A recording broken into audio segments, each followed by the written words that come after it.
Welcome to SDH's coverage of the Women's World Cup draw. For those of you that were not awake at, say, 3 o'clock in the morning East Coast time, it's a quick rundown of everything that happened in the overnight in the United States as we get ready for the World Cup in Australia and New Zealand coming up next year. We will hear from head coach Vlatko Andonovski before and after. So it's two pieces from Vlatko Andonovski, and we'll wrap it up with Stu Holden's conversation with Gianni Infantino about the importance of what it means to have the Women's World Cup in the Southern Hemisphere. So before further ado, heading into the auditorium, Stu caught up with Vlatko to get his early thoughts about what he thinks about the tournament and possible challenges coming up and down the line. Courtesy of our friends at Fox Soccer, here's Stu with Vlatko Andonovski. Vlatko, you're moments away from finding out who the U.S. are going to play. This will be your first World Cup as the head coach of the women's national team. How are you feeling? Excited. Obviously, it's important moment, important event because the preparation for the World Cup, or the detailed preparation for the World Cup, actually starts after tonight. So for you and this women's national team, what's it like coming in as the number one ranked team in the world? This team has won back-to-back titles, and the pressure and expectation to go and win a third. Yeah, the pressure is always going to be there, whether you won it once or twice or haven't won it. The pressure is going to be there. It's the biggest stage in women's soccer, and for a team that has done well historically, the pressure is always going to be there. The last two matches didn't go the U.S.'s way. What do you see as the biggest challenges for this group from now until this tournament starts next year? I think the biggest challenge is going to be consistency, just getting everybody back healthy, getting everybody back on the field and playing together, consistency and synchronizing the lines. So then the draw happens, and here's a look at your groups and how everything lays out. Group A, New Zealand is a part of that one. Their FIFA World Cup ranking 22. Never advanced past the group stage. It's their sixth World Cup appearance. Norway is in there as well, ranked number 12. They were champions back in 1995. Philippines are in, first ever World Cup with a FIFA ranking of 53. Switzerland wraps up the group. They are at number 21. Their best finish was the round of 16 back in 2015. Group B, Australia, in their eighth World Cup appearance, ranked right now at 13. Best finishes the quarters in 07, 11, and 15. Ireland is in with their first ever appearance, ranking of 24. Nigeria with a FIFA World ranking of 45 and their ninth World Cup appearance. Best finish was the quarters in 99. Canada wraps up Group B, ranked number 7 right now in the world. It's their eighth World Cup appearance. Their best finish was fourth back in 03. Group C, Spain with a World ranking of 6, their third World Cup appearance. Best finish for them the round of 16 last time around. Costa Rica in their second World Cup appearance, ranked at 37, never advanced past the group stage. Zambia also is now in their first ever World Cup appearance at number 81. Japan, they were champions, remember, back in 2011. Ninth World Cup appearance right now. Their world ranking is number 11. Group D, England, best finish in their sixth World Cup appearances was the round of 16 back in 2019. World Cup ranking number 4. The Group B playoff winner among Chile, Senegal, or Haiti becomes the second team that is in there. Denmark is your third team in Group D, ranking right now at number 18. Best finish in their 5 World Cups, the quarters in 91 and 95. China wraps up Group D with a World Cup ranking of 15. It's their 8th World Cup appearance. They are best finish runners-up back in 1999. We all remember that one at the Rose Bowl. Group E, the U.S., right now, world ranking number 1. 9th World Cup appearance, champions 4 times through, 91, 99, 15, and 19. They get Vietnam in their first ever World Cup appearance at number 34. The Netherlands, right now, 3 World Cup appearances, best finish runners-up last time out. They're at number 8. And the Group A playoff winner among Portugal, Thailand, and Cameroon. So that is the wrap-up of Group E. Group F, France right now at number 5, best finish 4th in 2011 in their 5 World Cups. Jamaica at 43, their second World Cup appearance. They've never advanced past the group stage. Brazil right now at number 9 in their 9 World Cup appearances. Their best finish was the runner-up in 2007. And the Group C playoff winner among Taiwan, Papua New Guinea, Paraguay, or Panama. That'll wrap up Group F. Group G, Sweden right now number 2 in the world, 9 World Cups, best finish, runners-up in 03. South Africa, FIFA World Cup ranking of 54, haven't gone past the group stage in their 2 World Cups. Italy right now at number 14 in their 4 World Cups, best finished the quarters in 91 and 2019.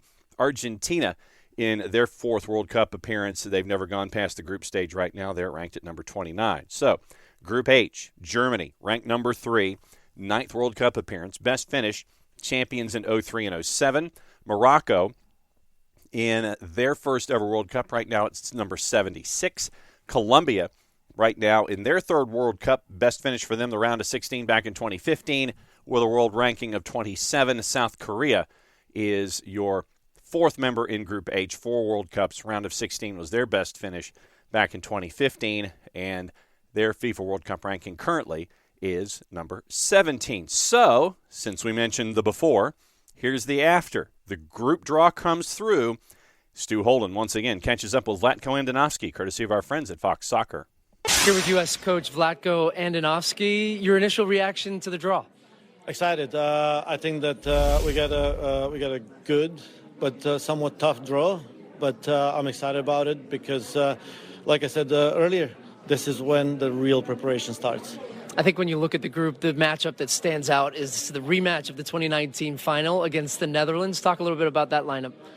I think it's going to be excited because it's a rematch of the last World Cup. It was a quarterfinal matchup of the Olympics.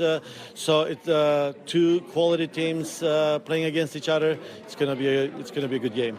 You were drawn into a group, and all the matches will be played in New Zealand. Is that an advantage you feel for your team?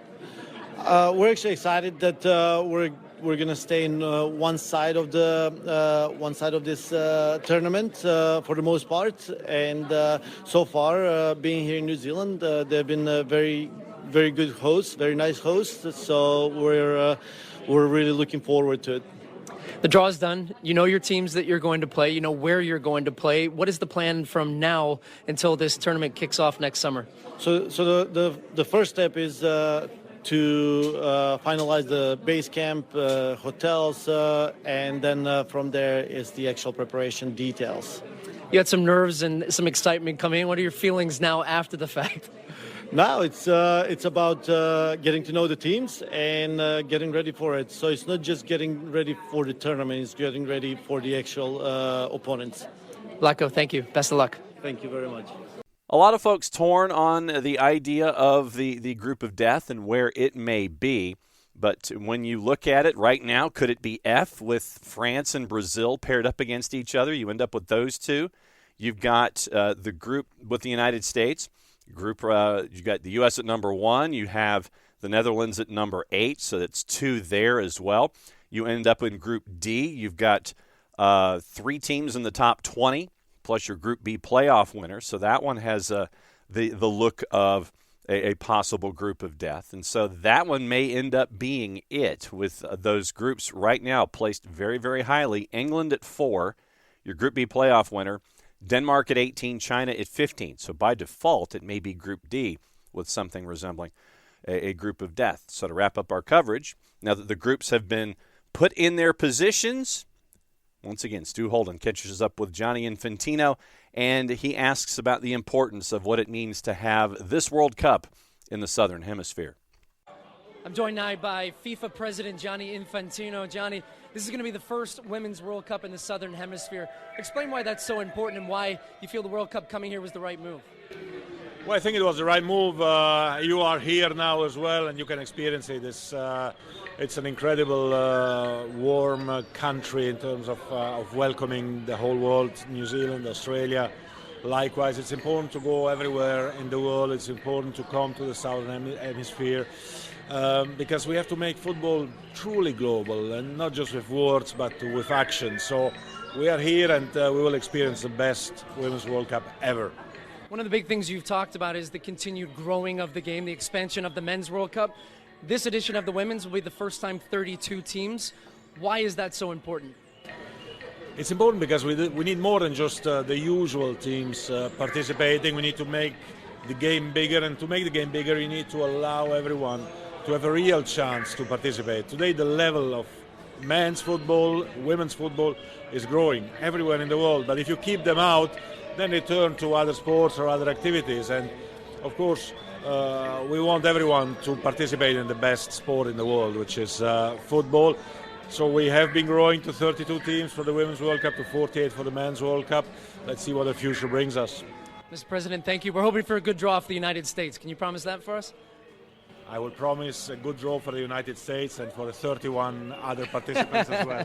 Thank you so much. Thank you so much. Thank you. So that's your look at everything that is going on in the Women's World Cup. It will not kick off until July 20, but the 32 teams that are competing have been placed in their groups in Auckland, New Zealand, and now it's where the rubber meets the road, and everybody gets prepped for the time in July and August in the 2023 Women's World Cup in Australia and New Zealand. That's your quick look at what happened in the middle of the night in the Eastern Time Zone here in the United States. Women's World Cup. Everybody knows who they're facing in group stage. Now it's time to hit the practice pitch. Played safe, everybody. We'll see you next time.